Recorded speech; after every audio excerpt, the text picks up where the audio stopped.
Bon, j'étais pas censé faire une vidéo, mais je me suis dit que ça pouvait être sympa, donc j'en ai quand même fait une. Bref, allez, bon visionnage. Salut à tous, j'espère que vous allez bien. Aujourd'hui, je vais vous présenter 21 outils presque essentiels pour améliorer votre niveau, que ce soit dans la création de logos, de vignettes YouTube ou même de photomontage. Bref, en création graphique. Ça va être principalement des sites web bien sympathiques que je vais vous présenter. Allez, c'est parti.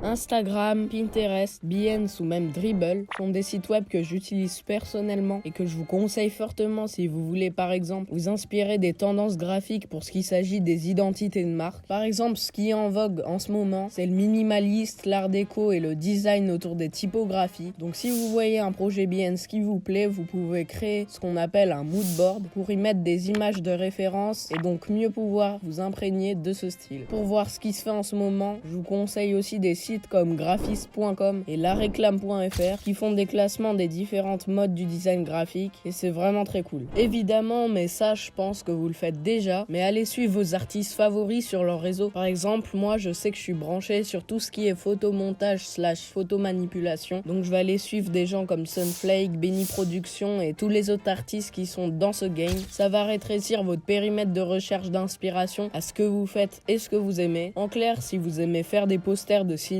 vous allez pas vous inspirer de quelqu'un qui fait des logos pour des vêtements. Donc c'est bon, vous avez votre inspiration, votre mood board et votre détermination pour réaliser la meilleure création de votre vie entière. Mais vous voilà à l'étape la plus casse-couille et la plus fastidieuse. J'ai nommé la recherche de ressources. Alors ces outils vont être utiles surtout pour les photoshoppers qui regardent cette vidéo. Mais bon, vous inquiétez pas, les créateurs de logos, ils pourront vous être tout aussi bénéfiques. Par exemple, moi j'ai fait ce truc avec les outils que je vais vous présenter. Bon, c'est pas dingue, mais voilà quoi. Pour ce qui s'agit des images, de nombreux sites existent, mais la plupart sont payants, donc ça va pas. Mais on va utiliser seulement 3 techniques pour gruger et avoir les images initialement payantes totalement gratuitement. Premièrement, munissez-vous de votre plus belle photo. Oh non, elle comporte un watermark. Pas besoin de la changer, on va juste l'améliorer. Rendez-vous sur watermarkremover.io et assurez-vous que votre image est dans un format pris en charge par le site. Si c'est pas le cas, convertissez-la en PNG avec le lien dans la description. Uploadez votre image puis téléchargez-la. Bon, le watermark a disparu, mais l'image est de piètre qualité. Pour y remédier, allez sur le site imageupscaler.com, cliquez sur x400, déposez votre image et vous n'avez plus qu'à la télécharger. Et on passe de ça à ça. Maintenant, pour ce qui s'agit des images gratuites à trouver en toute légalité, je vous conseille d'utiliser Freepik, Pexels, Pixabay ou encore Unsplash. Si vous pouvez vous permettre de mettre de l'argent dans un abonnement, je vous recommande fortement Envato Elements. C'est vraiment un gros gain de temps pour la recherche d'images et c'est vraiment pas cher pour ce que ça offre. Pour les PNG, on trahit pas la Honda, le meilleur site reste PNG Egg, en tout cas pour moi. Mais les PNG, c'est vraiment pas le plus dur à trouver dans la recherche d'images, donc ça devrait aller. Sinon, il y a Flaticone qui est super,